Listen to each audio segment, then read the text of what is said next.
国际消息，受到极端气候影响，巴基斯坦4月雨量是比往年加倍1倍，已经造成98人死亡，89个人受伤。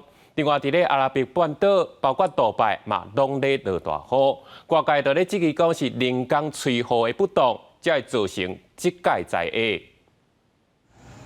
大雨落正久，规条路拢变做溪，有车冒险要驶过。有一寡所在路，雨大水冲甲拢看袂到啊！民众少行双脚行过山坡。这是巴基斯坦北部地区落了10天的大雨，路未通，也无电通用。 रखा हूँ कि के गवर्नमेंट से भी और मरकजी गवर्नमेंट से जो अभी तक जो है यहाँ पर जो डिजास्टर हुआ है लोगों को 根据政府当局统计，这场要甲几60年来上严重的强降雨，已经造成巴基斯坦有98个人因为做大水或者是雨雷公卡死，也有89个人受伤，而且雨可能会落到4月30。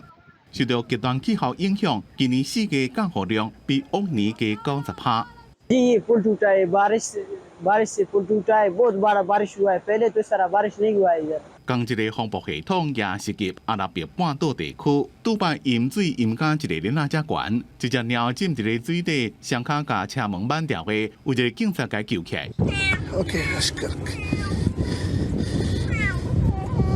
杜拜机场是全世界上无人的机场之一，受到这场75年来破纪录的大雨影响，这几天上千个航班大乱。虽然已经尽力疏解，不过也是真侪旅客掉伫咧机场等坐飞机。 This has been totally unprecedented. I've never seen anything like it. And of course, it's had major disruption. It halted operations at the airport for significant periods of time. 这边的大雨也予人诱讲是官方即叫做人工降雨，才会造成这边做大水。不过专家讲，全球暖化所造成的极端气候风暴系统，这是主要原因。敢若是靠着人工降雨，是未造成这么惨重的灾情。记者综合报道。